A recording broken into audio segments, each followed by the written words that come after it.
The sharp crack of a gunshot sliced through the warm afternoon air, startling the flamingos and sending a rush of panic screams through the zoo. I froze mid-step, every nerve in my body locking onto the sight just 20 feet ahead. A woman with frazzled blonde hair, her HOA badge still clipped to her blouse like a twisted shield of authority, standing rigid with both hands on a black pistol. The muzzle was aimed squarely at my 8-year-old son, who sat helpless in his wheelchair near the giraffe enclosure, a soft plush toy slipping from his trembling hands. Time fractured into slow motion, families scrambled for cover, children cried, and even the animals seemed to sense the deadly tension. My heart pounded like a war drum, but my mind sharpened with an icy focus honed by years of federal training. In that frozen heartbeat, I measured the distance, the crowd density, the shaky tension in her trigger finger. My son's wide eyes found mine, silent and pleading, and I knew hesitation could cost him his life. The world thought I was just a quiet dad enjoying a Saturday outing. Only a handful of people knew I was a seasoned FBI agent with a lifetime of crisis drills burned into muscle memory.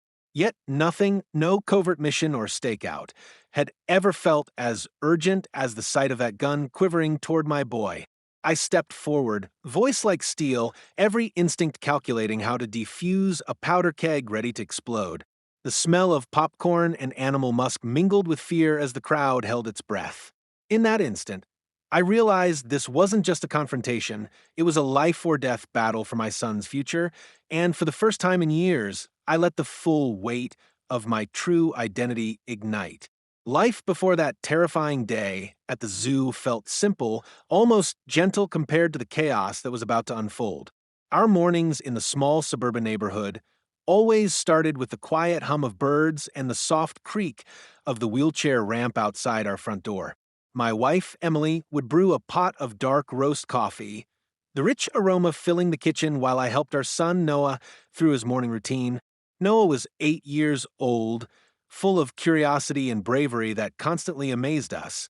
Born with a condition that made walking difficult, he used a sleek, motorized wheelchair that gave him the freedom to explore.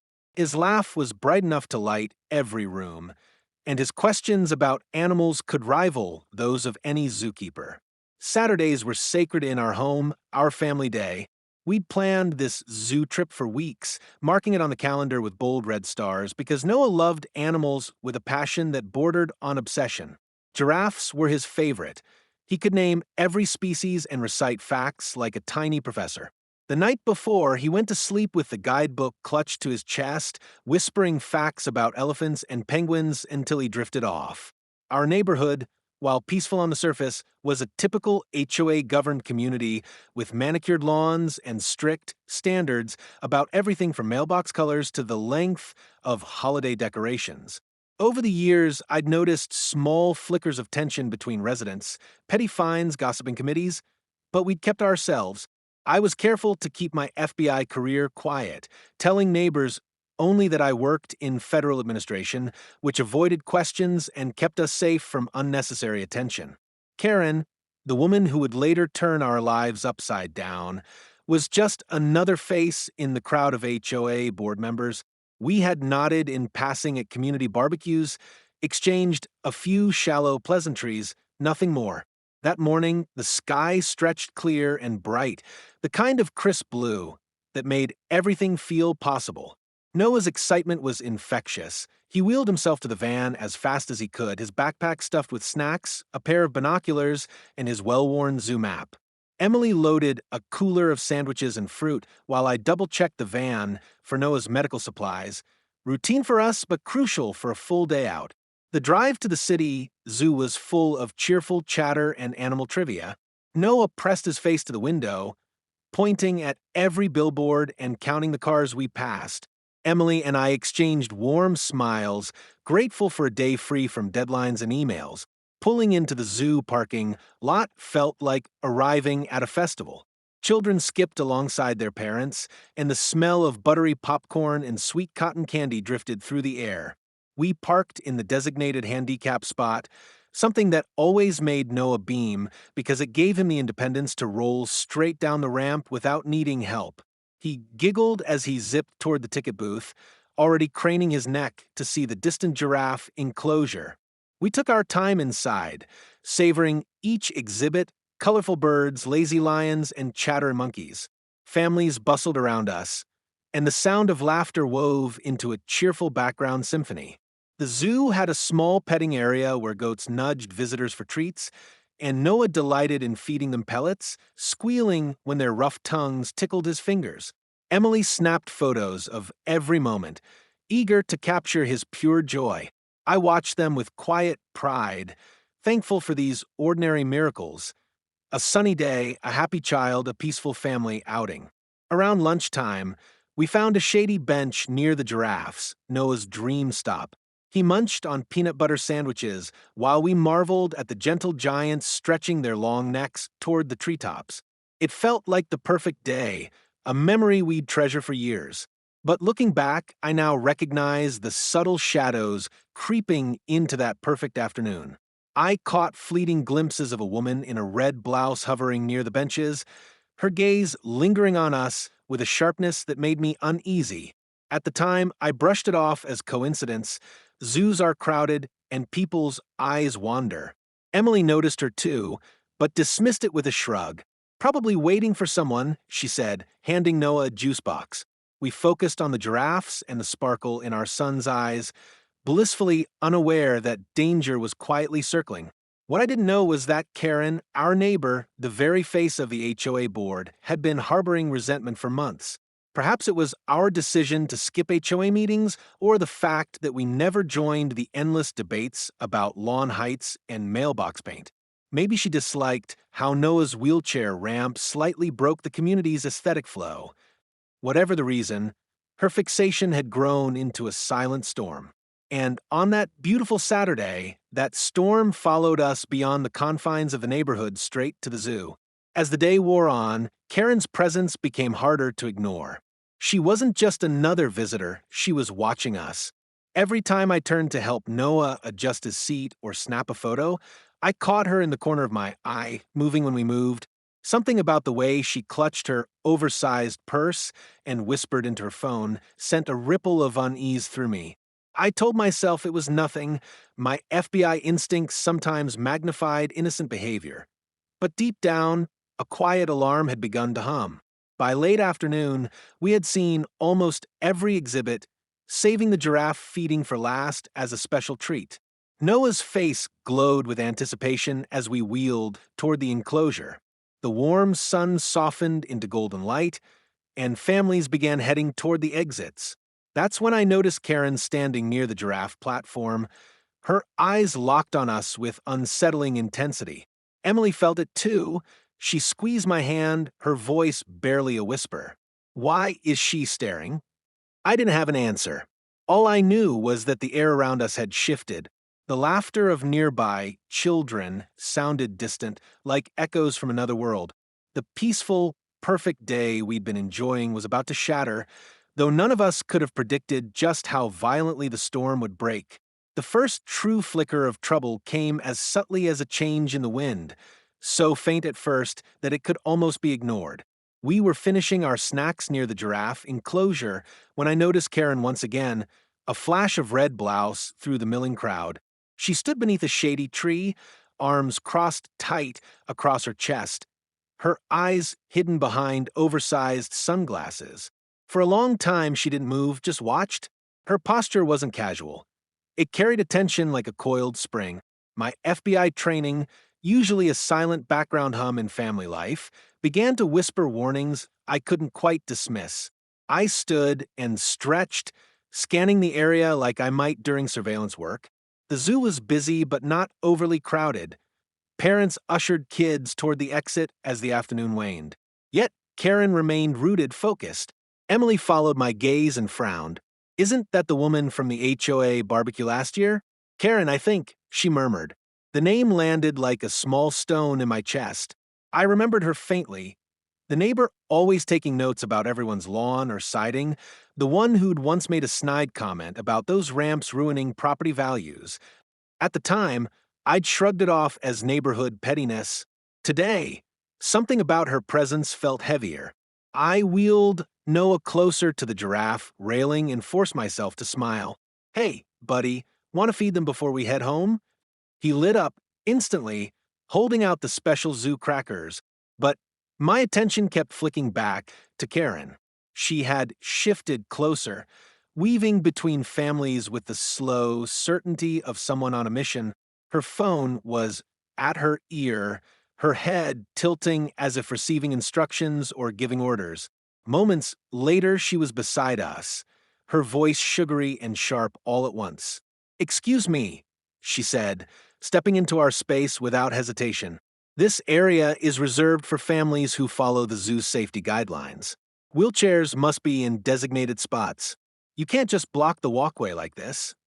Her words dripped with false politeness, but her eyes, hard and cold behind those glasses, betrayed something darker. Emily stiffened. "There's no rule like that. We asked the staff earlier. They said we're fine here." Karen gave a brittle laugh. "Well, maybe you asked the wrong person. People like you always think the rules don't apply." I felt Noah shrink beside me, his excitement fading into confusion. My protective instinct surged. I met Karen's stare evenly.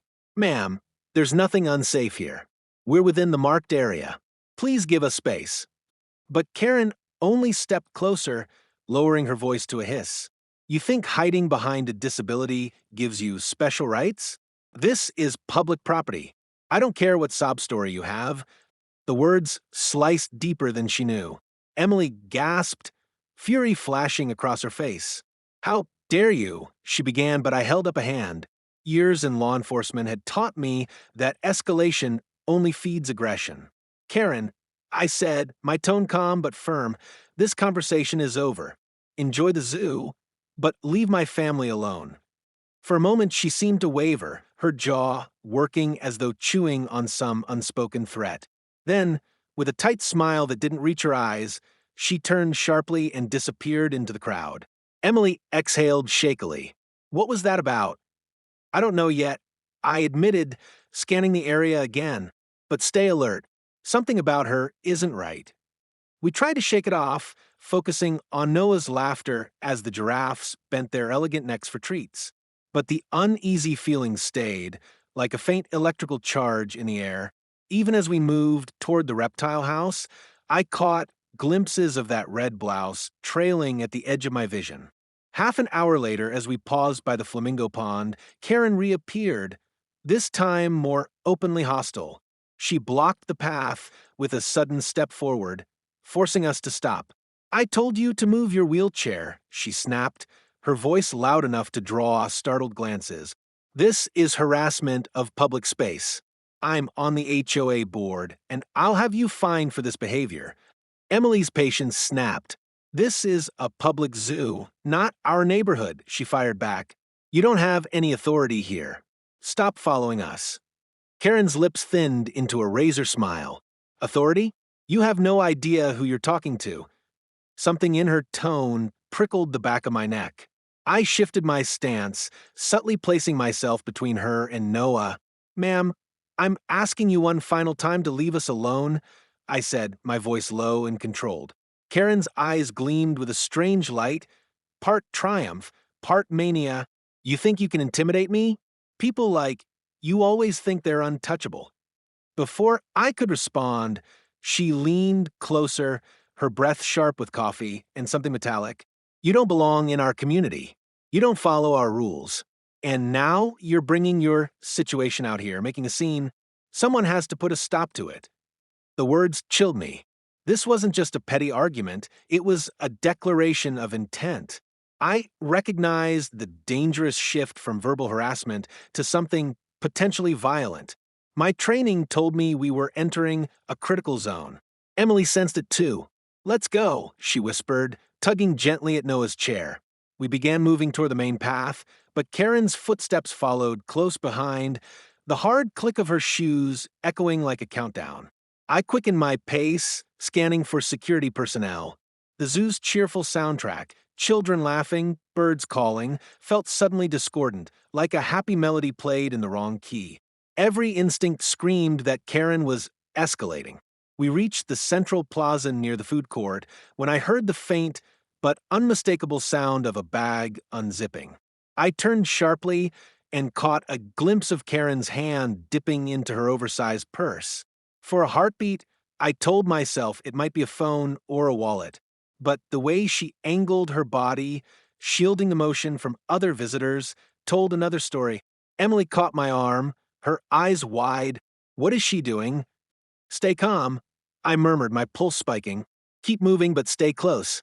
Karen's voice carried behind us, sharp and cutting. "You can run, but you can't hide. The rules will catch up with you. People like you always think they can break the law and get away with it."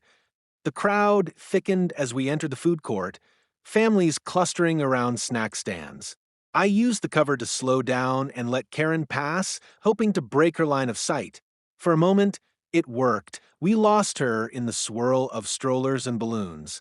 But when we emerged on the other side, heading toward the quieter giraffe platform for one last look before leaving, she was already there waiting.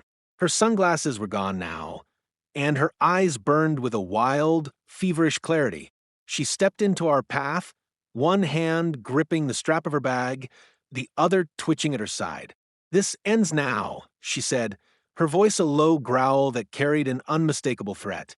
Something inside me locked into place, a cold, precise awareness that years of FBI fieldwork had drilled into me. This was no longer harassment. We had crossed into imminent danger. I shifted subtly, positioning myself as a shield in front of Noah and Emily. "Karen," I said evenly, "walk away. Right now." She tilted her head, a strange smile creeping across her face. "You think you're safe because you have a badge? Because you're different? Not today." Emily gasped. "What is she talking about?" Before I could answer, Karen's hand slid into her purse and came out gripping the cold black outline of a handgun. Gasps erupted around us as nearby families froze. Children screamed. The world seemed to narrow to a single point of focus, the weapon now leveled in our direction. In that breathless instant, the peaceful zoo day we had planned so lovingly crumbled into a nightmare, and every calm, sunny moment leading to it, every giraffe feeding, every laugh, felt like the fragile calm before a violent storm. The world shrank to a single blinding point, the black barrel of the pistol locked on my son's chest. Time slowed until every sound, the distant calls of exotic birds, the sharp intake of a stranger's breath, the nervous shuffle of feet, echoed in piercing detail. Karen stood less than 10 feet away, both hands clenched on the gun, her knuckles white, her eyes shining with a strange, unhinged certainty. The late afternoon sunlight slanted through the trees, flashing across the weapon's polished steel like a cruel spotlight. I could smell popcorn and animal musk, the air thick with fear. My FBI training roared to life. Instinctively, I stepped forward, one arm stretched to shield Noah and Emily, my body becoming a barrier of flesh and bone. "Karen, put the gun down," I said, my voice sharp but steady, the way I'd spoken during hostage negotiations. Years of fieldwork whispered every critical move.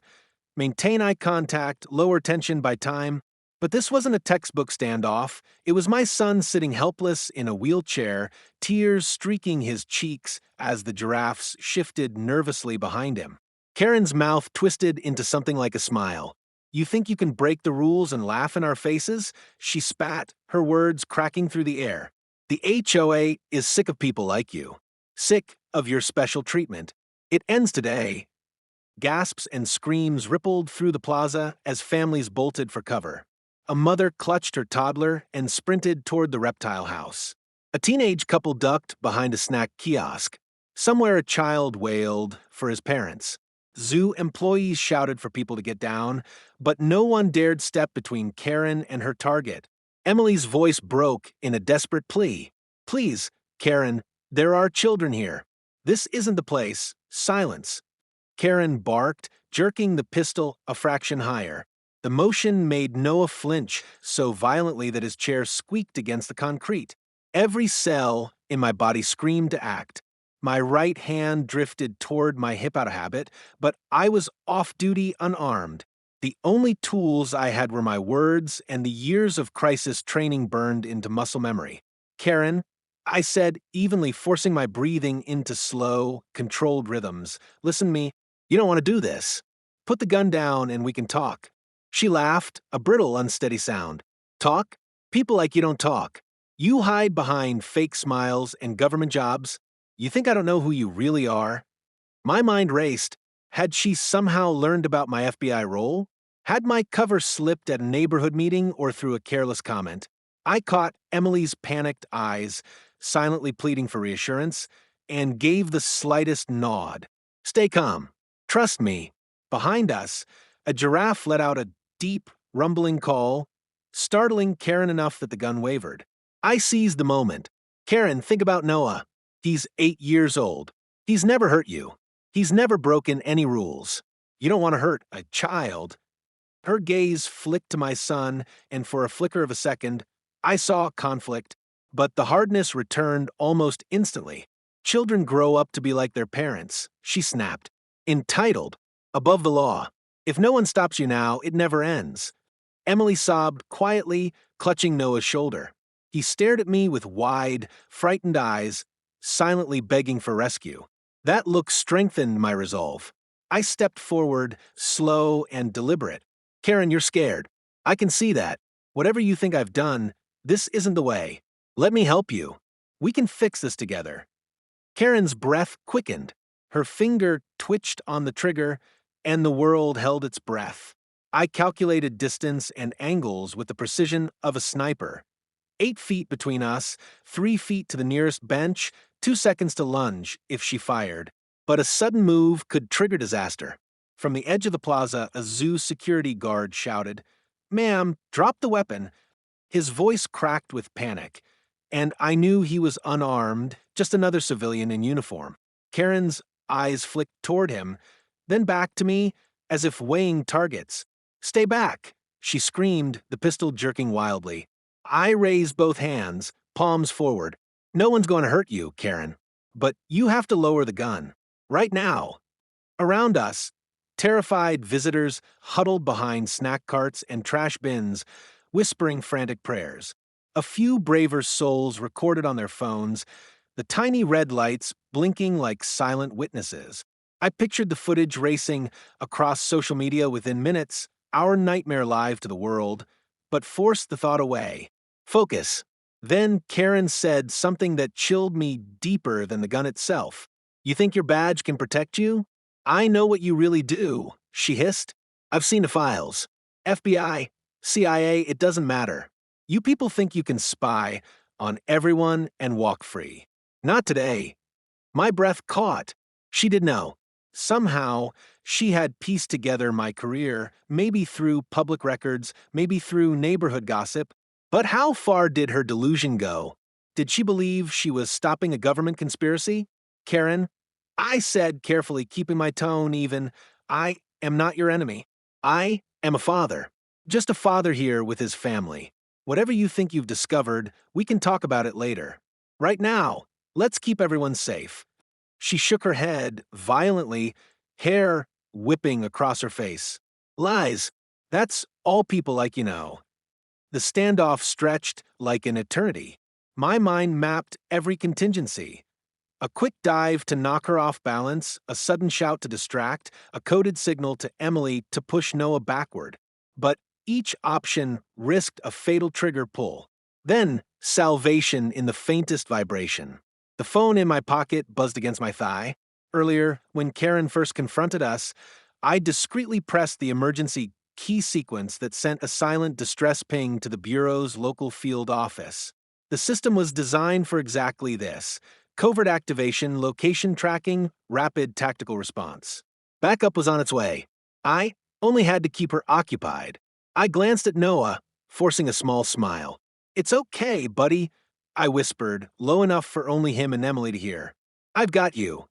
Karen's eyes narrowed. "What did you just say?" "Nothing threatening," I replied softly, stepping slightly to the side to draw her aim away from Noah. Just a father calming his child. For a split second, her attention followed me. The gun shifted a few inches, off Noah. My heart pounded, every beat a countdown until help arrived.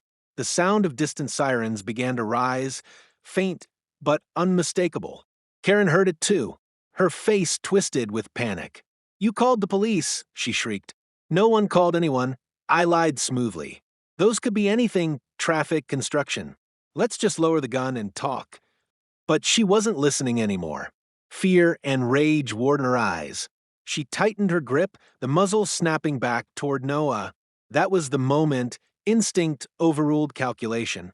I lunged forward, faster than thought, my left arm sweeping upward to grab her wrist. The gun discharged with a deafening crack, the muzzle flash scorching the air. Screams erupted around us. Pain seared across my forearm as I wrenched her arm skyward, redirecting the second shot into the canopy of trees. Birds exploded from the branches in a frantic cloud. Karen fought like a wild animal, kicking and twisting, but years of defensive training gave me the edge. I pinned her arm against the bench with all my weight, forcing the pistol from her trembling grip. It clattered to the ground and skidded across the pavement. Emily rushed to Noah, shielding him with her body. Zoo security sprinted in, followed seconds later by uniformed officers with weapons drawn. "Hands where we can see them," they shouted, forming a protective perimeter. Karen thrashed and screamed as I held her down. "He's a spy. He's lying to all of you. You don't know what he's done." Her voice cracked with hysteria, each word more frenzied than the last. I kept my knee on her shoulder, breathing hard but controlled. Weapons secure, I told the arriving officers, using the clipped language of law enforcement. She fired 2 rounds. No civilian injuries. An officer snapped handcuffs around her wrists as another retrieved the pistol, unloading it with swift precision. Karen's eyes rolled wildly, searching the crowd for validation that never came. Noah sobbed into Emily's chest, shaking uncontrollably. I knelt beside him, my heart aching as I stroked his hair. "It's over," I whispered. "You're safe. I promise." The sirens grew louder as backup units and ambulances poured into the zoo. Families slowly emerged from hiding, their faces pale with shock. Some recorded the aftermath, their phones trembling in their hands. Others simply held their children and cried. As paramedics checked Noah for shock and officers took statements, I finally let myself exhale. My arm throbbed where the bullet's heat had grazed me, but all I felt was overwhelming relief. We were alive. Karen, still screaming about conspiracies and secret government crimes, was led away in cuffs.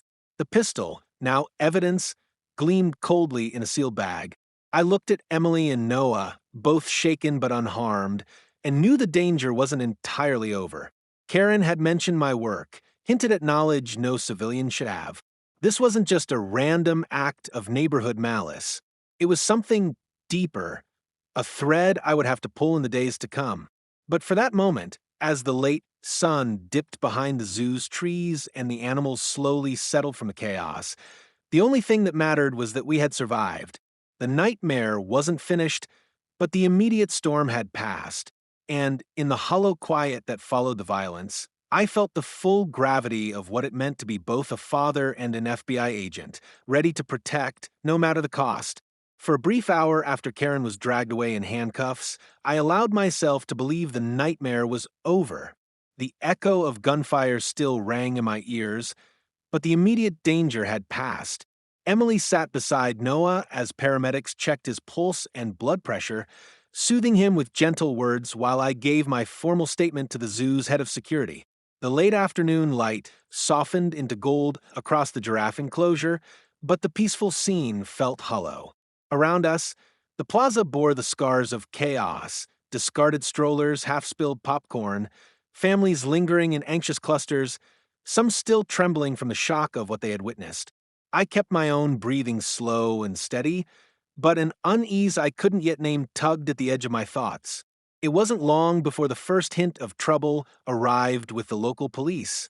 3 squad cars pulled up, lights flashing in sharp red and blue, their sirens cutting through the zoo's fading calm. 2 officers approached me briskly, their expressions cool and unreadable. Sir, we understand you were involved in the incident, the taller one said, scanning me from head to toe. We need to take a detailed account, and we'll need you to remain on site for a formal interview. Of course, I said, evenly offer my ID and calmly explaining that I had disarmed Karen after she fired 2 rounds, endangering dozens of visitors. But instead of the professional gratitude I expected, I caught an odd flicker of suspicion in their eyes. The shorter officer frowned. So, you admit you physically restrained her? You're aware that could be considered assault unless there's clear justification. The words hit like ice water. Assault? I pointed to the dozens of witnesses and the confiscated weapon. She was holding a loaded firearm and already fired twice. I acted to prevent loss of life. That is justification.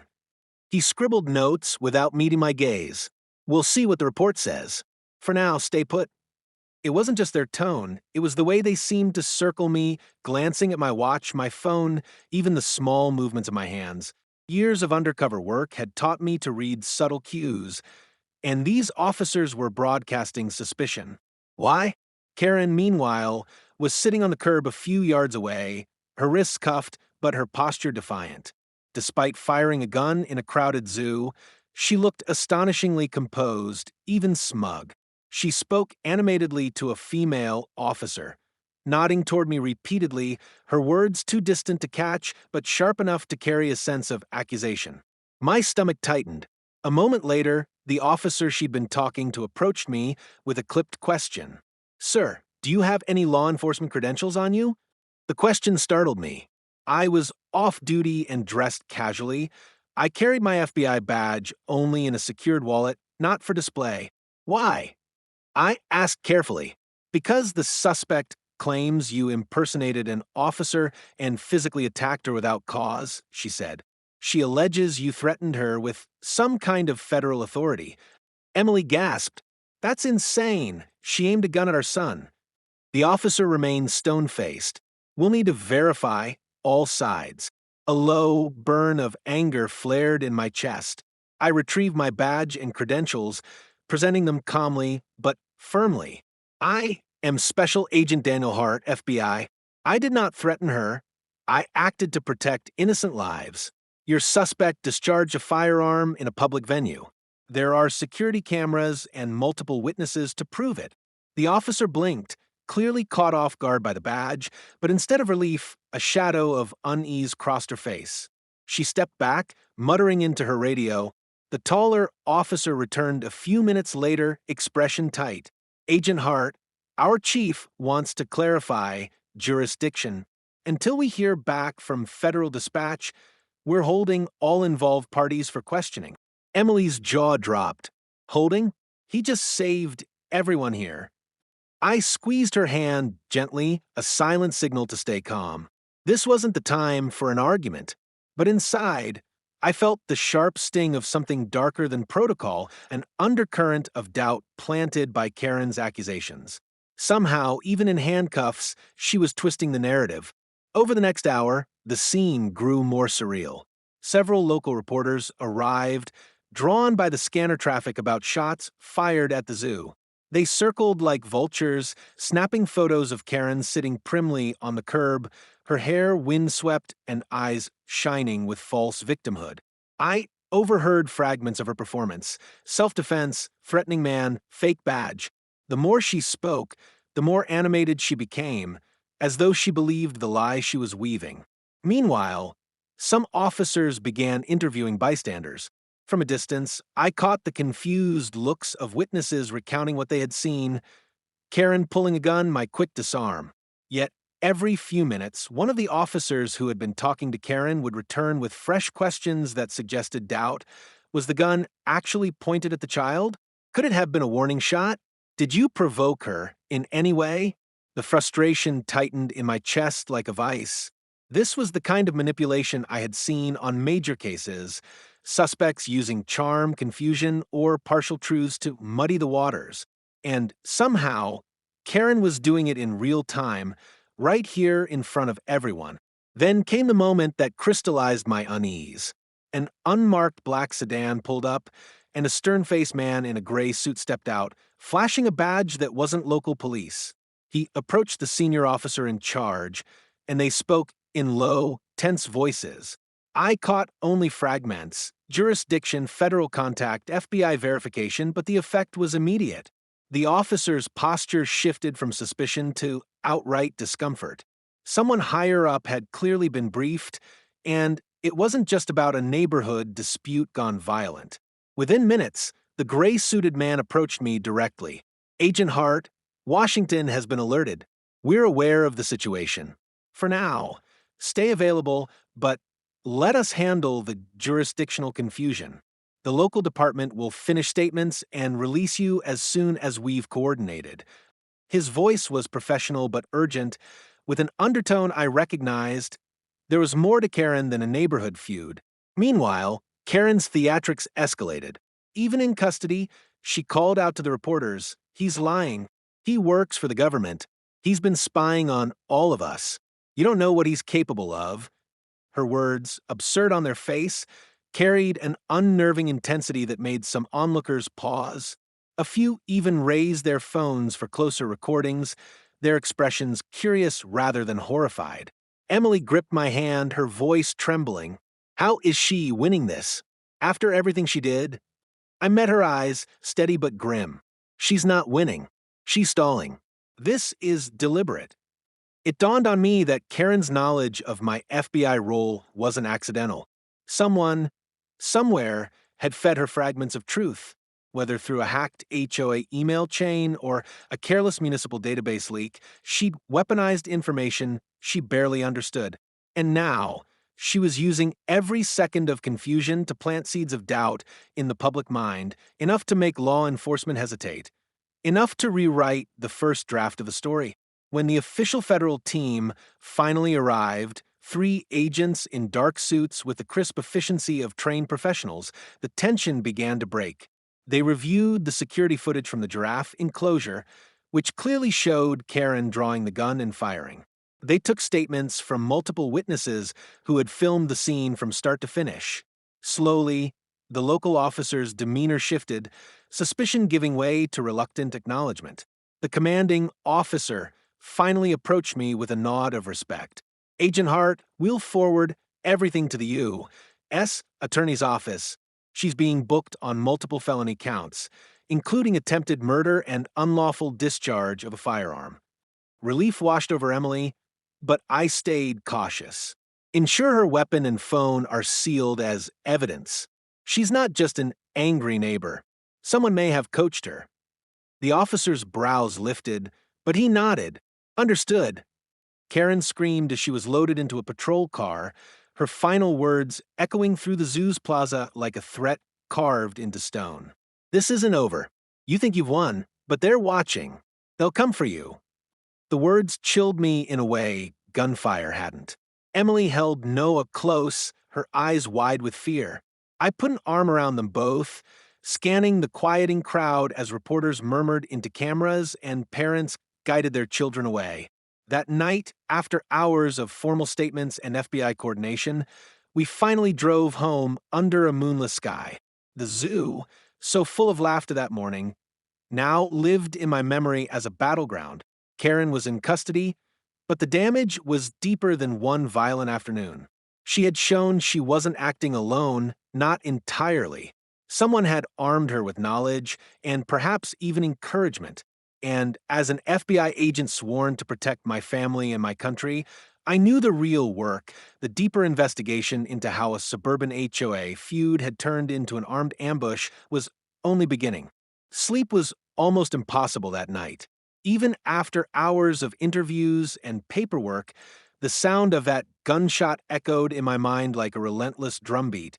Every time I closed my eyes, I saw Noah's face frozen in fear, Karen's knuckles white on the pistol, the cruel gleam of certainty in her eyes. Emily and Noah finally drifted into an uneasy rest, but I sat in the darkened living room, a single lamp casting long shadows across the floor, my phone vibrating with updates from the bureau. I had been in dangerous situations before, undercover raids, late-night chases, but nothing compared to the weight of this one. This wasn't about a case file. This was about someone trying to murder my child. And even from a cell, Karen's final words, "They're watching," refused to leave my head. At 2:15 a.m., my secure FBI phone pinged with a coded alert. Preliminary forensic sweep complete. Karen's device indicates encrypted communication with unknown third party. My jaw tightened. This wasn't the profile of a neighborhood busybody gone rogue. Karen wasn't just angry about HOA politics or a wheelchair ramp. Someone had fed her enough information to believe she could challenge a federal agent and get away with it. I immediately requested a deep dive tech trace from Quantico's cyber unit. As I waited, I replayed every detail of the zoo incident, her words about files, her certainty about my badge. How did she know? I kept my official career deliberately quiet.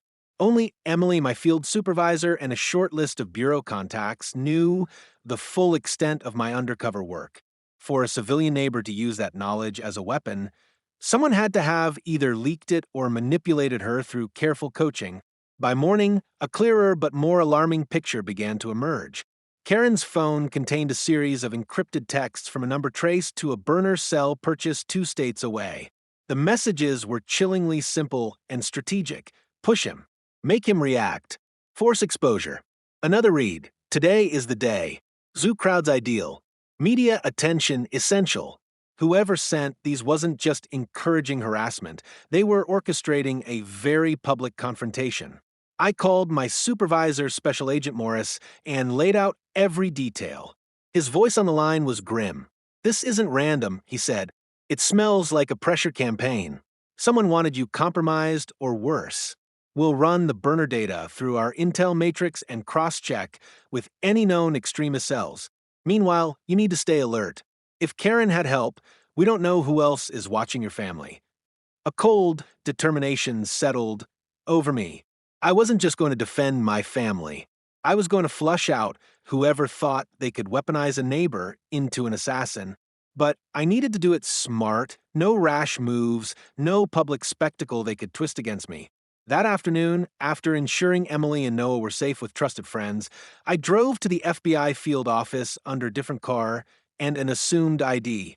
Inside the secure briefing room, a team of analysts projected Karen's digital footprint on a wall of screens.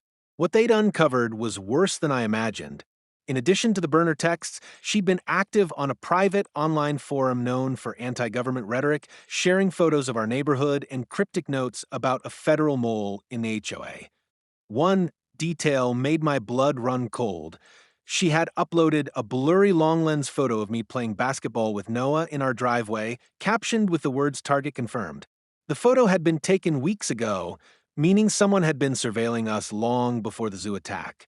Morris folded his arms. "We think Karen was radicalized online, but this kind of operational precision, time, confrontation, public setting, suggests a handler. Someone who wanted a violent spectacle to either hurt you or discredit the Bureau. A plan began to form, sharp and deliberate. Then we give them what they think they want," I said quietly. "We bait the handler out." The room fell silent, all eyes on me. I outlined my strategy: release carefully crafted, controlled information implying that Karen had revealed sensitive federal files to me before her arrest. Let the whispers of a secret deal ripple through the very channel she used. The goal wasn't to lie. It was to draw whoever had been feeding her information into making contact again, confident that their pawn might have passed along something valuable. Morris's eyes narrowed, then a slow nod of understanding. Controlled leak. Classic counterintelligence reversal.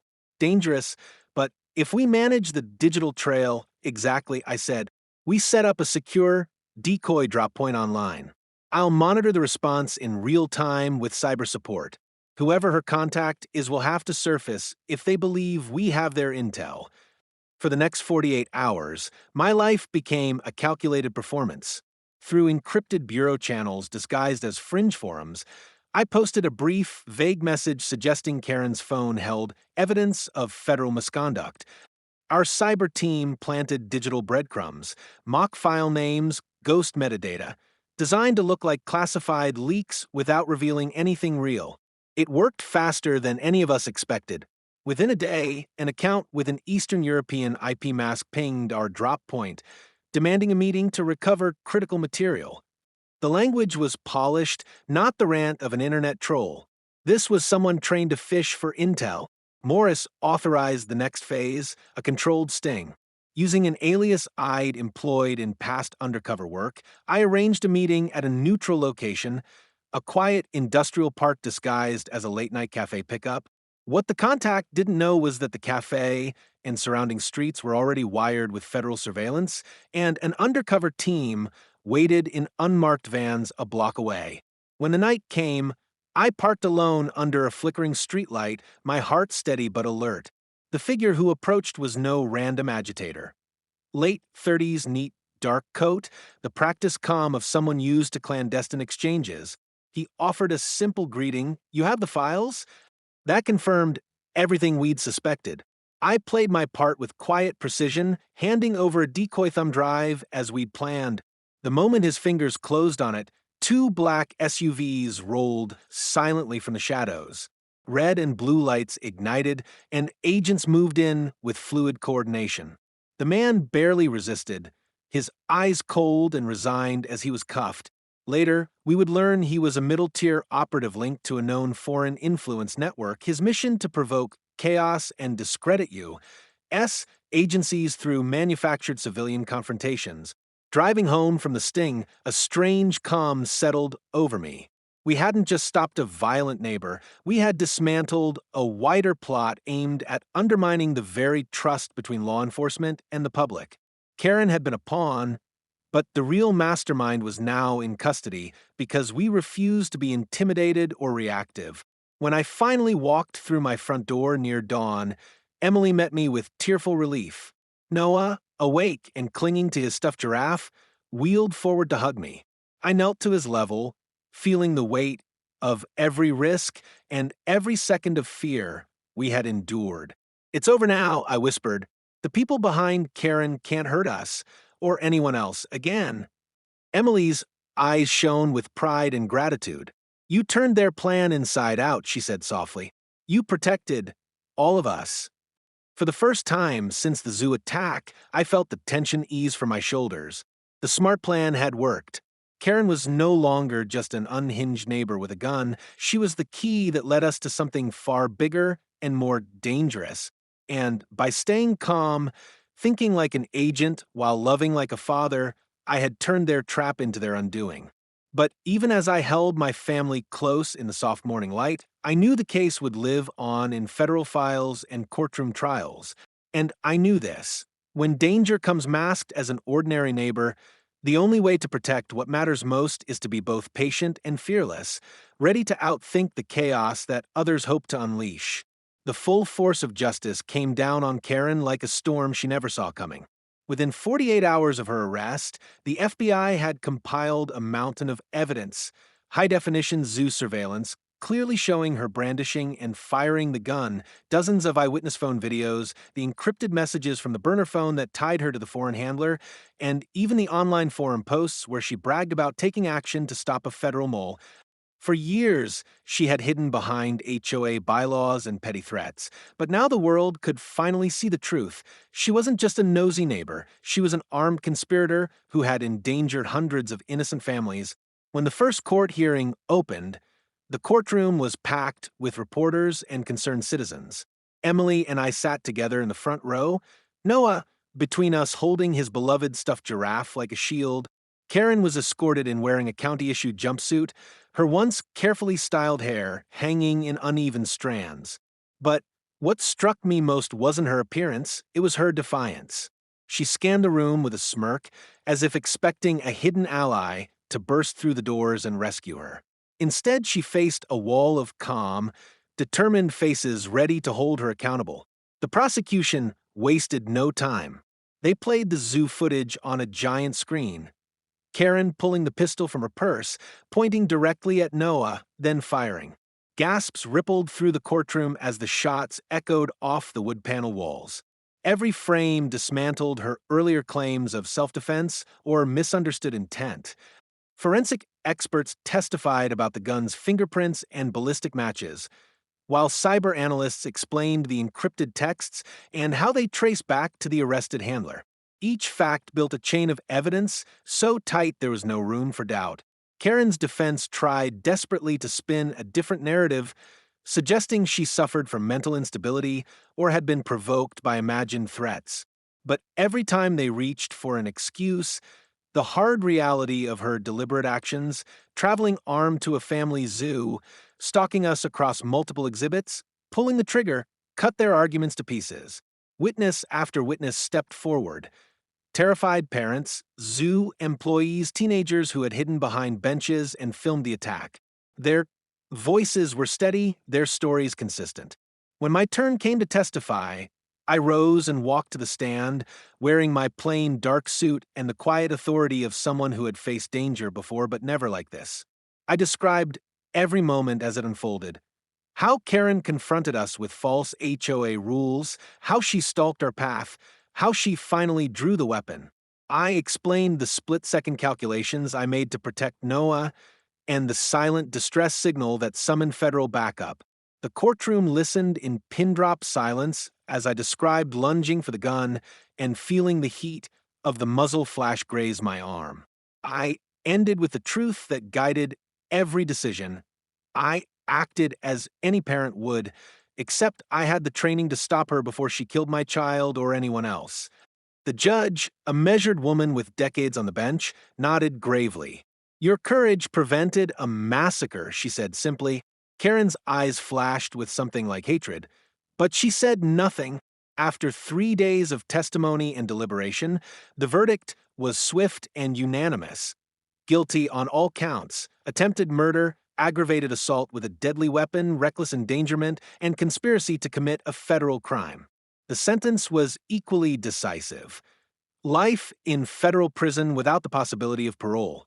The judge's final words cut through the room with solemn weight. "Your actions were deliberate, dangerous, and driven by a willingness to destroy innocent lives. This court will ensure you never have another chance to harm anyone again." The handler arrested during the sting faced his own reckoning in a separate federal trial, where he eventually pled guilty to charges of conspiracy and aiding an attempted act of domestic terrorism. His conviction added another layer of accountability, proving beyond doubt that Karen had not been an isolated crazy neighbor, but an active pawn in a larger plot to sow chaos and fear.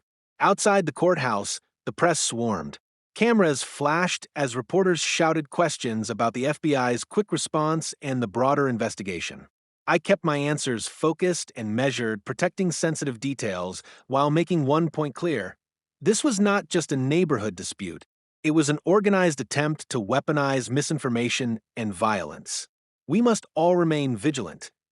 The statement traveled across evening news broadcasts nationwide, turning Karen's supposed neighborhood crusade into a cautionary tale about radicalization and the power of community vigilance. Back home, our neighborhood was unrecognizable. The HOA that Karen once dominated held an emergency meeting to remove her from every position and publicly apologize to my family. Neighbors who had once kept their distance now left flowers on our porch and heartfelt cards in the mailbox. Many admitted they had dismissed Karen's escalating rhetoric as just talk. Seeing how quickly that talk had turned to violence shook them deeply. Emily and I accepted their words with grace, but we both knew our real closure came not from public apologies, but from knowing Karen could never hurt another child. For Noah, the healing was slower but sure. Therapy sessions helped him talk about the fear he felt when he saw the gun, and each weekend we built small, joyful rituals, movie nights, pancake breakfasts, that rebuilt his sense of safety. Bit by bit, the shadow of that zoo afternoon began to lift. On the day Karen was transferred to a high-security federal facility, I stood with Emily and Noah in our front yard. The autumn air was cool, carrying the scent of pine and distant rain. We watched as a news helicopter buzzed far overhead, trailing the story to its quiet conclusion. I held my family close and let out a breath I felt I'd been holding for weeks. Justice had not only prevailed, It had revealed the truth behind every lie Karen told. The HOA bully who once wielded petty fines and whispered threats now faced a lifetime behind concrete walls, and the hidden network that empowered her lay exposed. The same neighbors who once looked away now understood that silence can be dangerous and that courage, whether in a courtroom or a quiet act of vigilance, can save lives. As the sun dipped low and painted our yard in golden light, Noah looked up at me with a small, determined smile. "We're safe now, right, Dad?"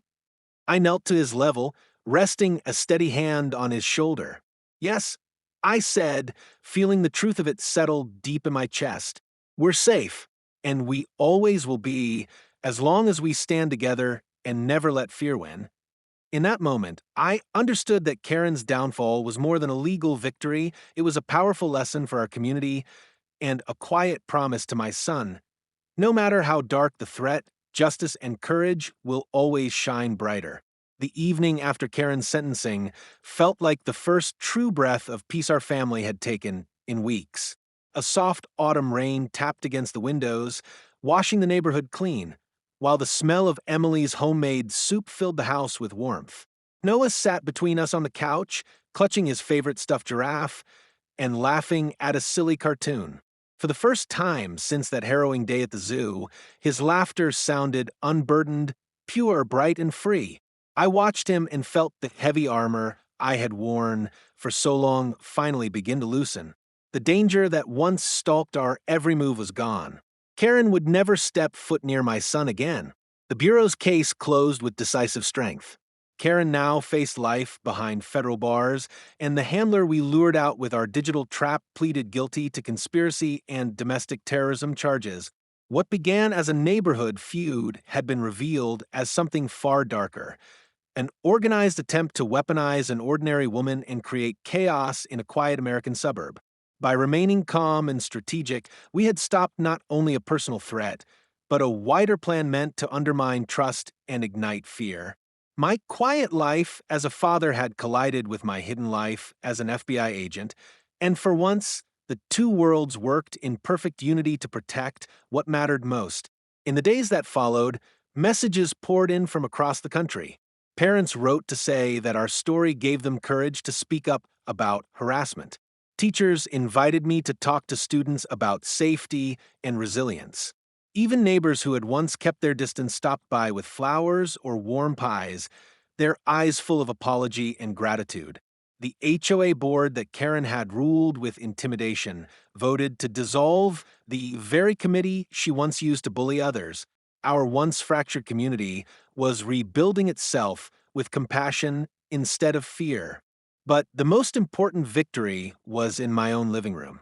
Noah began sleeping through the night again, the nightmares fading like distant echoes. He wheeled eagerly to the kitchen each morning, planning new adventures, nature walks, science projects, trips to the aquarium. Emily and I found ourselves lingering over coffee, rediscovering small joys we had nearly lost. Quiet mornings, spontaneous laughter, the simple rhythm of an ordinary family life. Every sound of Noah's easy laughter felt like a triumph over darkness.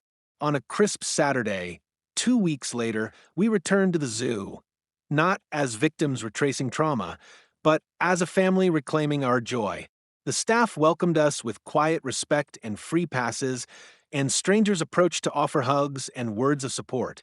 Noah fed his beloved giraffes again, his eyes shining with the same pure wonder as before, only now fortified with a strength few children his age ever need to summon.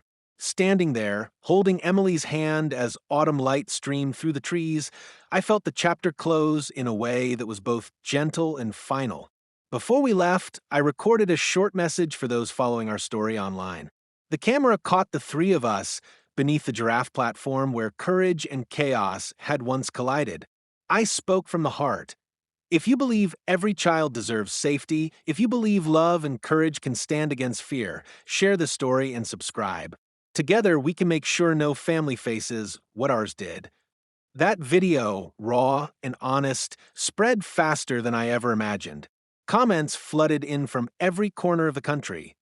Parents pledging to stand up to bullies, neighbors promising to look out for one another, people inspired to strengthen their own communities. Our painful ordeal had become a spark of unity and hope as night settled over the city and the lights of our home glowed warm against the cool dark. I held Emily and Noah close. The threat had ended, but the lesson remained.